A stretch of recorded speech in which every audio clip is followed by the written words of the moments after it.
Hey, welcome. This is chapter 10, and we're going to go over the WACC, which is the weighted average cost of capital in this model. So we're going to look at a couple things. Is if we're going to raise capital, we want to know what is the cost of raising that capital. Well, you got really two ways to raise capital. You got debt and you got equity. So when we do equity, I want you to think of stock that we've done before in the discount model. We've done CAPM, that's the required rate of return on equity. Then also we got debt, and we've done debt before in the chapter, right? We did debt. We're going to try to find the rate of debt, and then we got preferred stock. Number preferred stock acts as equity, so a little different than common stock, but it's more like equity. All right, so I want you to go to the sheet here. So I'm going to have the PowerPoint when we go through it and the chapter 10. So what I want to do first is I want to go through a couple of it. Here's the of capital here in this. So we got debt, preferred stock, and common equity. Common equity, well, what is common equity? Equity is if we need to issue new shares or we use the equity we have. If we have a bunch of money into the business, we could put it in there. So common equity is considered retained earnings, right? That's money that we put back in from our net income at the end of the year. That's part of what we own. And then we got new common stock. If I want to raise money, I'm going to issue new common stock. Then you got preferred stock, which is different and it's very easy to calculate. And then we got debt. You got long-term and short-term debt. So this is the WACC. This is the equation that we need to know. We're taking the weighted average, right? So we're taking the weight, that W is the weight of debt, the weight of preferred, and the weight of common stock. And you're going to multiply it times the costs of each one. And we'll do that as we go on, but I want to show you that debt is tax-free on the interest payment. So we're going to calculate the debt, and then you want to multiply it times 1 minus the tax rate. What does that mean? If the tax rate is 25%, I get to deduct 25%, which means I'm paying 75% of my tax or of my interest payment. So we want 1 minus the tax rate would be how much it's going to cost us. So that's real important. And then if you want to write this down, when I get to that point, pretty easy to do. The rate of preferred stock is the dividend we're paying out preferred stock divided by the price we paid for the preferred stock. So very easy, right? The cost of it, the rate of the cost that is costing the business is the dividend I must pay to the shareholders divided by the price they gave me. The price I raised. If I raised $100 and I'm going to pay them $5 a year, it's costing me 5%. And then another one to write down is these are the three equity models. This will be our last question. We got the CAPA model. This is the required return on common stock or equity. That is the risk-free rate minus the premium multiplied times beta. And then we got the discounted cash flow model. What is that? That model there, that's the same thing as, remember how we did the valuation of common stock? The valuation was, remember, the dividend next year divided by the required return minus G. When we rearrange that to solve for the required rate of return, that's what we get. And then we get this third one, which is called a bond yield plus risk premium. All that is the cost of debt, that's RD, plus the risk premium for equity. That's all it is. Those are the three methods that we use. So go to there, download the sim.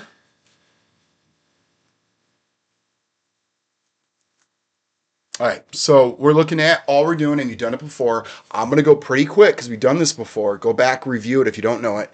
We're going to look at the cost of debt. So we want to plug this in. We want to know the par value. That's going to be the 1,000. How many years is it? That's going to be 20. How many payments per year? That's 2. Coupon rate. Well, that's going to be 7%, which means what is my coupon payment? It's going to be 7% of par and then divided by 2. And then the price. The price is going to be a negative 875. So now we can solve our rate in a second. So we want to know 25%. Now, what is the after-tax cost of debt? Remember, what we're going to do is we're going to take the rate and we're going to multiply it times 1 minus the tax rate because I get to deduct 25%. 25% I'm not paying. I will deduct that off my taxes. However, I have to pay 75% of it then. So that's important to see. So we're going to go equals. We're going to go rate. First thing is total number of payments. Well, total number of payments we didn't solve, but that's years times periodic payment, and then comma, PMT, comma, price, comma, future value. And now I'm going to hit equals, and that's going to be incorrect. That's the interest rate on debt for every, right? There's 2 payments per year. That's every 6 months. That's what that rate is. So then what I want to do is I'm going to open it up. I'm going to go to the formula bar up there, and I'm going to multiply it times, well, if it's every semi-annual, I'm going to multiply it times the periodic payment. So it'll be multiplied times 2. Well, that's still incorrect. That is considered the before tax cost of debt.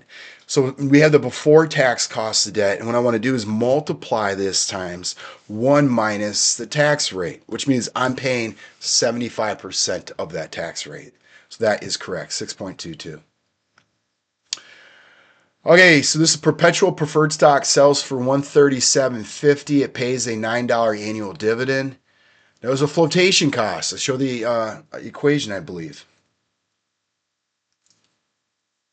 Let's go back here.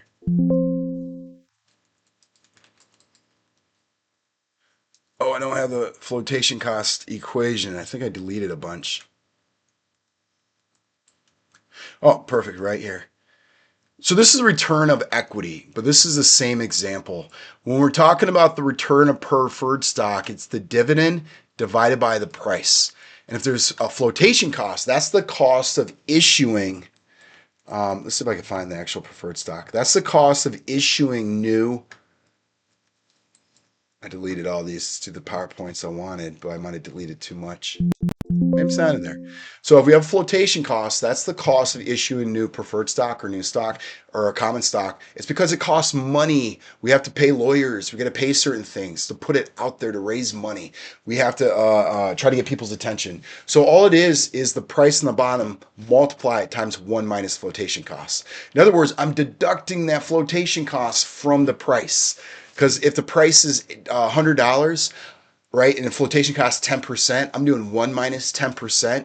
That's 90. That means it's $90 I get value. I don't get, because I had to pay that 10%. So that's flotation cost. So let's go back to this. Plug it in. We got stock 137. I don't think I made this a negative. You put that as a positive. The dividend is $9 a year. And then the flotation cost is 7%. Now we want to plug it in. You want to think about how to do the brackets. So the rate, we're looking at the cost. That's the percent we have to pay for dividends to issue preferred stock. That's going to be equal to the dividend next year, right? The annual dividend divided by, and I'm going to put this a double bracket. I'll show you in a second why. Actually, we don't have to do a double bracket. I don't know what I was thinking. So I'm going to divide it by the price, and then I'm going to multiply that. Just put it in a bracket because I want the bottom. I want the price multiplied times 1 minus the flotation costs. So I'm going to do multiply, and I'm going to bracket it again, and I'm going to do 1 minus 7%. And you always want to kind of ask yourself, what does that mean? 1 minus, that means, I'll open it up, that if we're receiving 137, that's what I'm receiving to raise money. I had to pay 7% of that is going to someone else. Therefore, I'm keeping 93% of that. 1 minus 7 is 93. So I want to know what is that price I'm receiving is 93% of that price. Same question. I'm not going to do it. We just did it. So practice and enter that in. You were hired as consultant Giambano Company, whose target capital structure is 40% debt, 15 preferred stock, 45 common equity. The after-tax cost of debt, so this is important. Sometimes the questions gives it to you the after tax. Sometimes it gives you the before tax. If it gives it to you before tax, you have to multiply it times 1 minus tax rate. If it gives it to you the after tax, you have it's already calculated it for you. So on the exam, I might throw the tax rate in there with the after-tax cost of debt. So just keep that in mind. So we want to know the weights. So debt is 40. And then we got 15 preferred stock. And then we got retained earnings. That means we're using our equity we have saved up.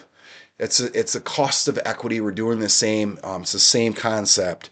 But that's why they call it retained earnings, 45%. Now we want to find the cost. So the debt is 6. That's after. So we're already solved it for us. 7.5 for preferred. And then 15 for equity. Does that number seem right? Equity is the riskier, so you have to pay a higher rate for buying stock. The standard deviation is way from the average, what we think is going to happen.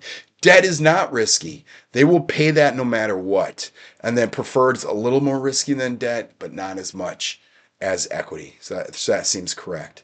So now we want to know, what is the weighted average cost of capital? I'm going to say it's 40% of that cost plus 15% of this cost plus, so is this case taking the average of the weights, the weighted average cost of capital? So if we raise money, we could base the project that we're going to do must earn at least 10.28%, right? If it doesn't earn 10.28%, we're losing money. So that's what that WACC represents. All right, so we got a pretty long question here. I got the weights. We have debt, bond yield, after-tax cost of debt, and then we got equity, and then we can find the WACC. So let's read through it. I'm just going to go straight to the numbers. The firm's non-callable bond is 20 years. So maturity is 20. 8% coupon rate. Bond price is 1,000. We're paying par on it. Par is always 1,000. And then the tax rate is, where is the tax rate at? 25%. Now it should be, I'll probably change it for the exam, 21%. Because that's what the current tax rate is. Let's look at the weights. Where do we have weights on here? 35% debt. That means the rest would be common equity. Excuse me. So that'd be 65. It must equal 100. Now we can look at, does it give us the bond yield? What is the cost of debt?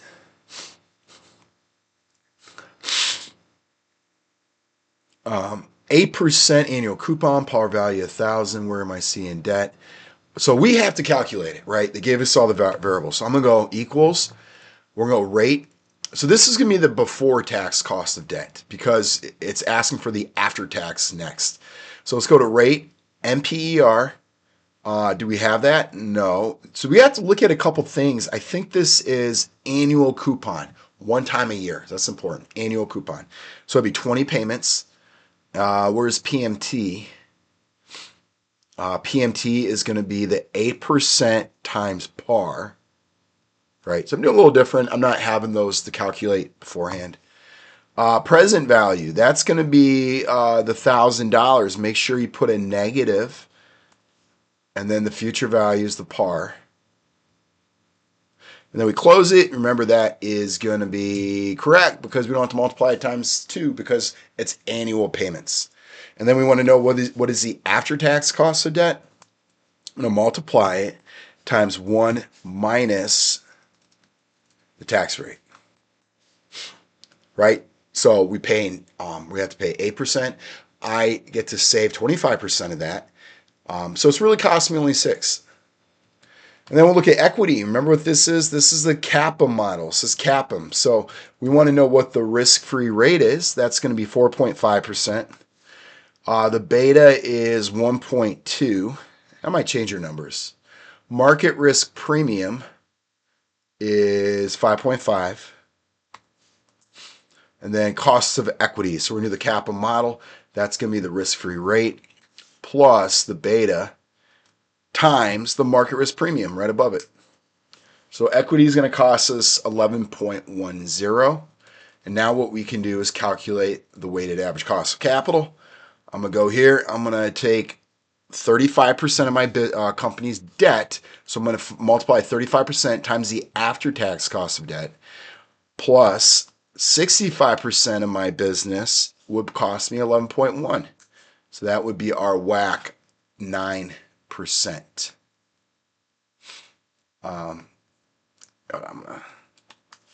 don't like when it's one decimal because it's probably not exactly 9%.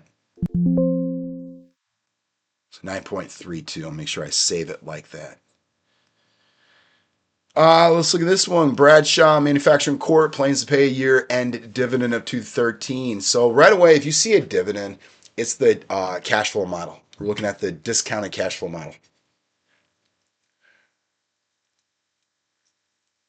So it told us what the dividend is next year. That would be dividend 1. Expected to grow at 5.5%. That would be the growth rate. And then we want to know what is the price today. Stock currently trades at $87.50. So that would be the price today. And now we could calculate, well, what is our cost of equity according to the cash flow model with dividends? Remember what we did in that PowerPoint? I rearranged it where it was the valuation equal the dividend divided by the required rate of return minus growth. And all I did was throw those two up there. And then I divided the dividend by price, dividend divided by price. And then I threw that negative G onto the other side, made it a positive G. So what we want to know is what's the required rate of return. It's the dividend divided by the price plus the growth rate, 7.93. And what about the after-tax cost of debt? I'm sorry, the cost of debt here. So let's plug in some numbers here. So we got the pre-tax, before-tax cost of debt, 7.5. Again, that's very important. Are they giving you the after-tax or the before-tax? The tax rate is 25%. Again, I should change that. And then the after-tax cost of debt would be the before-tax cost of debt, multiply it times 1 minus the tax rate.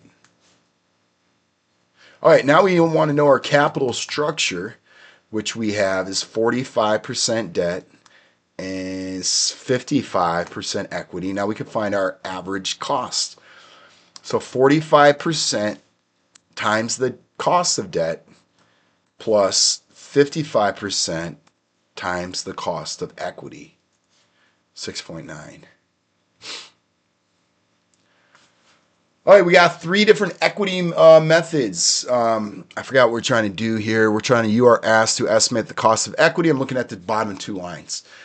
Based on the 3 most commonly used methods, and then indicate the difference between the highest and lowest of these estimates. What is that difference? So we're going to calculate each one, and then we're going to find out the difference. So let's do the CAPM first.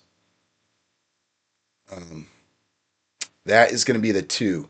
The risk-free rate is 5%. The market risk premium. So this is important. That's MRP. I put it there. Then sometimes it's called RPM.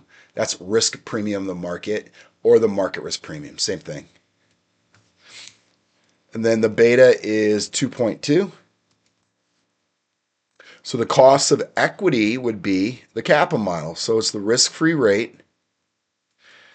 Another thing you want to make sure is, well, did they give you the premium or did they give you the expected return in the market? If they gave you the expected return in the market, I have to subtract out the risk-free rate to find out the premium of the market. However, they gave me the premium of the market. Therefore, it's already been calculated. So that's real important. I'm going to multiply it times that. So that's going to cost us 18.2 according to that method. And now we're going to do the dividend discount model or the cash flow model. So we're going to look at Dividend is D1 right there at $1.20. The price is 35, and the growth rate is 8. The required return according to this model. So again, what is it? Or you want to think to yourself is, what's the cost of it to me as a owner of a company? Well, it's costing me $1.20 dividend I got to pay every single year, and I'm going to divide it by the price. Right, that makes sense, that part. And then I'm going to add the growth rate. So that would be the equation. So we got 8.2 and 11.43. And then we got this other one, which really never comes up in textbooks other than this one chapter. We got the bond yield premium.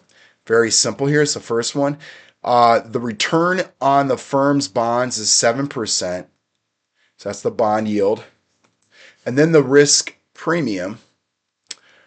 That means the premium of what it costs you above what we're going to accommodate to take on our equity is 4%. So if we could issue debt, or we can issue equity, and we're just saying it's going to cost 4% more than the debt. And then that's all we do. So we add, very simple. So what does it say? What is the difference between the highest and the lowest of these estimates? So I think all we do here, here's the highest, and I subtract out the lowest. So the difference is 7.2%, which is, it's a huge difference. Like, which model do we go by? We have one model is 18.2 and another one is 11. Remember, this is all equity. This is not debt. This is the cost of equity. So it just shows how different it is. So what do companies do? What they could do is they could take the average of these, right? I could add all these up, take the average, or I could take the difference between the high and the low. Sometimes they do that. It's called the high-low method. I take those two and take the middle between those high-low, or just take the average of all three. Because if you notice, if we did the average all three, these two are very similar. It would drag it down lower. So it depends on what you want to analyze your company. If I took the average between the high and the low, it's going to give you a different number. Well, there you go. And remember, we base this off if the project can produce the results to pay off the cost. That's important. Well, we did all the questions there. Of course, you're going to have different numbers. I'm going to switch them around. And good luck. Any questions, let me know.